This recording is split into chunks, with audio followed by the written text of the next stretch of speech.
Foi. Motivation. Surpassement. Fortifiez votre intérieur avec le moment de foi. Vous voyez, on a parlé depuis dimanche l'histoire d'Ésaü, qu'il représentait un homme qu'il avait le plaisir de faire ce qui était contre la volonté de son propre père, lorsqu'il avait ordonné à Jacob de ne pas prendre une des filles de Canaan. Et il a vu, c'est ça qu'il a dit à mon frère, alors c'est exactement ça que je vais faire. Ésaü vivait pour déplaire. Il vivait pour faire ce qui était contraire au correct spirituellement parlant. Mais vous allez mieux comprendre dans le chapitre 25, dans le verset 27, chapitre 25, verset 27, dit comme ça,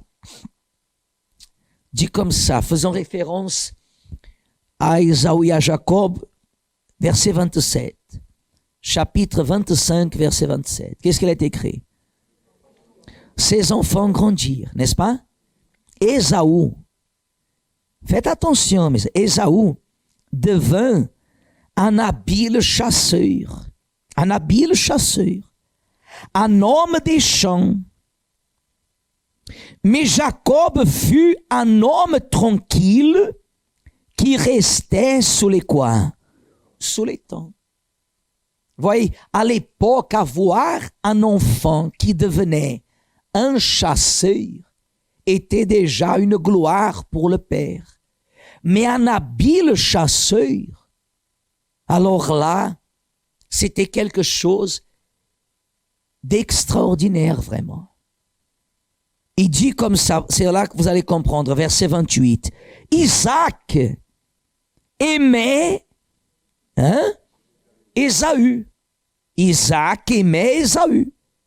Pourquoi?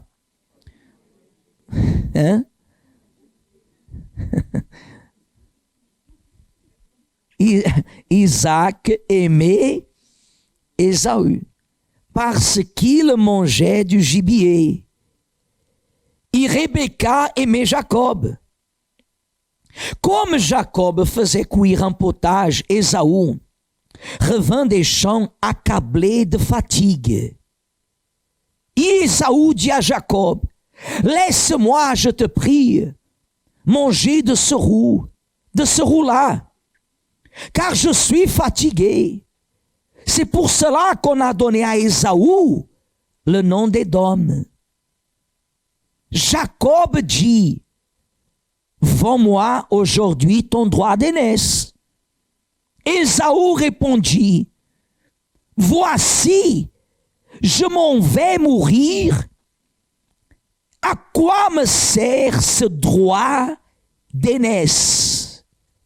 Et Jacob dit, jure-le-moi d'abord. Il le lui jura.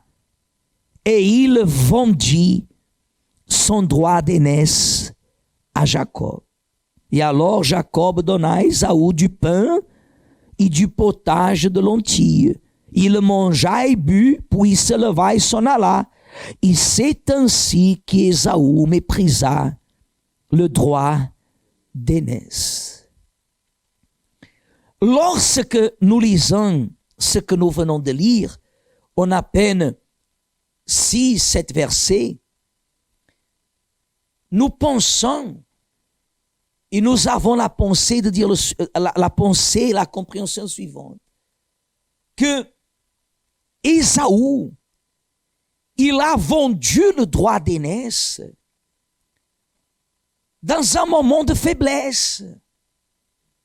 Ésaü, il a vendu son droit d'aînesse comme ça, comme il est venu de la chasse, il est allé chasser, comme il n'a rien chassé, et la Bible dit qu'il était un habile chasseur, fatigué.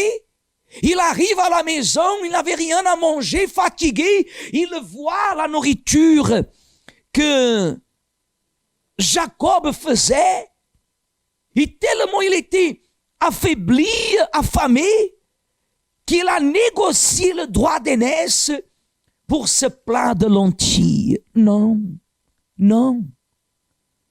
Ne pensez pas qu'Ésaü a fait ce qu'il a fait en à peine quelques minutes comme ça.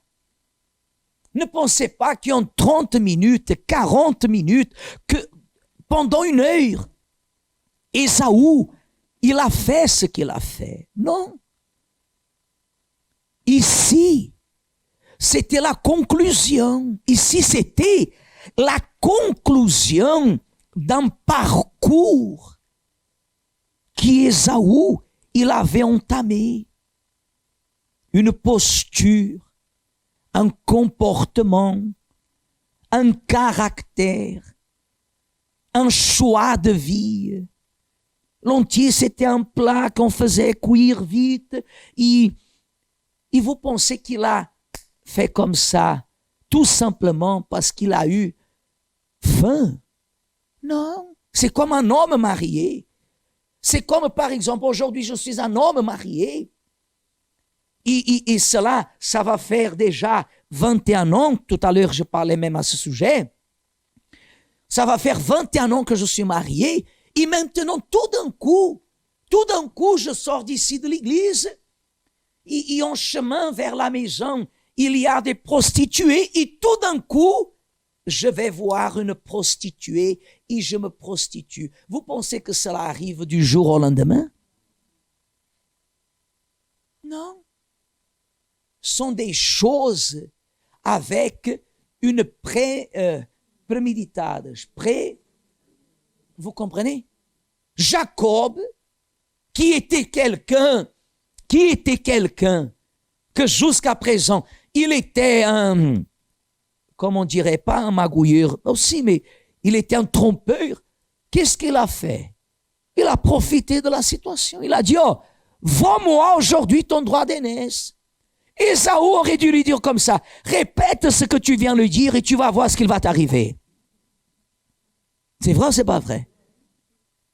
Il allait dire, non, c'est pas ton droit d'aînesse, je voulais acheter ton arc.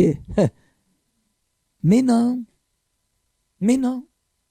Vous voyez que la réaction d'Ésaü va, il lui répond comme ça. Il n'a pas ouvert la bouche, il a ouvert les égouts. L'égout, hein, vous savez, il avait un égout dans son visage, car il le dit comme ça. Oh, regardez ce qu'il dit. Verset 32. Je m'en vais mourir, et à quoi me sert ce droit d'aînesse? Vous voyez que Ésaü, il était un personnage qu'il ne craignait pas du tout à Dieu. Parce que s'il aurait la crainte de Dieu, il savait consciemment que le droit d'aînesse représentait Dieu lui-même. À l'époque, il n'y avait pas le Saint-Esprit. Vous savez ce que ça veut dire aujourd'hui? On peut presque dire 4000 ans après, 3000, on va mettre presque 4000 ans après. Aujourd'hui, nous sommes en train de prier le Dieu d'Abraham, d'Isaac, et nous aurions dû prier le Dieu d'Abraham, d'Isaac et d'Ésaü. Tout le monde connaît. La planète Terre connaît Abraham, Isaac et Jacob. Et on aurait dû connaître Abraham, Isaac et Ésaü. Mais Ésaü, il avait un mauvais caractère.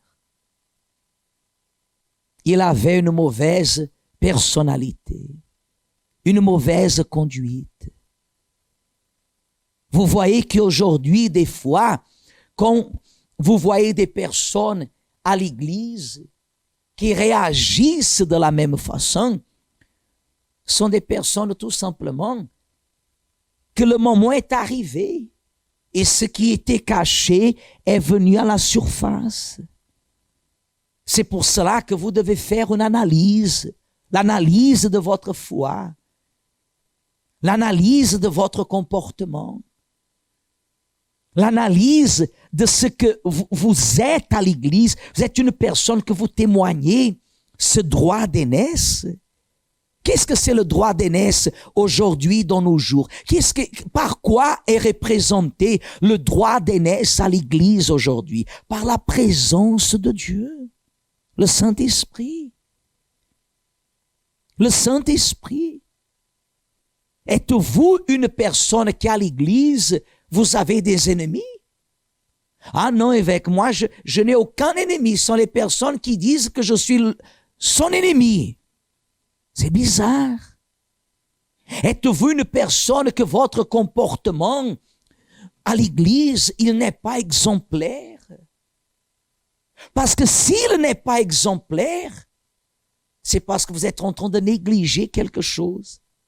Et cela prouve que c'est une question de temps. Au bout d'un moment, vous ne serez plus à l'Église, même en ayant témoigné.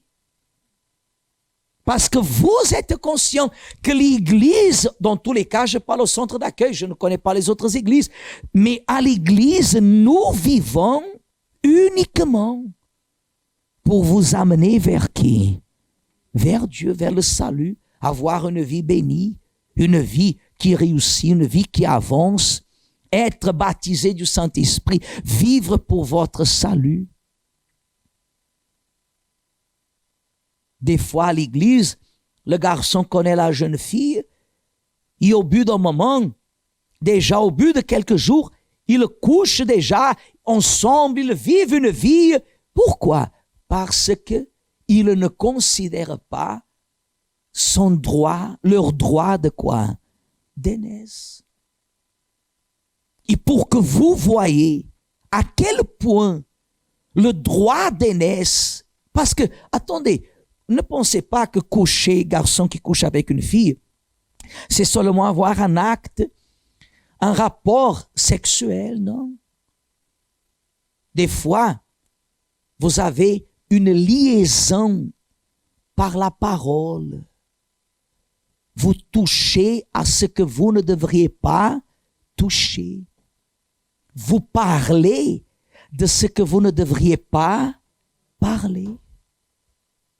Vous comprenez maintenant pourquoi Paul, il dit aux Corinthiens que celui qui n'a pas l'Esprit de Dieu, celui-là ne lui appartient pas. Avait-il une raison pour qu'il méprise le droit d'aînesse? Il y a une raison pour que l'Église ne soit pas baptisée du Saint-Esprit? Non. Si ce n'est que le mépris, faisant demeurer la volonté de la chair, la volonté personnelle. Vous devez méditer à ça, Église. Parce qu'appeler le Saint-Esprit, ce n'est pas seulement dire Alléluia, Alléluia. Appeler le Saint-Esprit, c'est d'avoir une conduite de vie. À chaque instant, ce que vous faites, votre conduite, vos décisions, vos démarches, attirent vers vous la présence de qui? De Dieu. C'est pour ça que nous devons le considérer sur toute chose, avoir un témoignage, une conduite. Ne pas avoir une apparence sans être, ça s'appelle hypocrisie. Ne pas donner une apparence de chrétien sans rendre la gloire au Christ, au Seigneur Jésus. Ça ne sert à rien. Ça ne sert absolument à rien. Parce qu'il y a un prix à payer. Il y a un prix à payer. Et quand la personne, elle est décidée à le glorifier, alors là, elle reste comme un témoignage. Jacob, il est devenu un témoignage. Ésaü est devenu la terre de la désolation. Édom, la terre où rien de bon produit, tout simplement parce que il était quelqu'un qui méprisait à Dieu. Amen.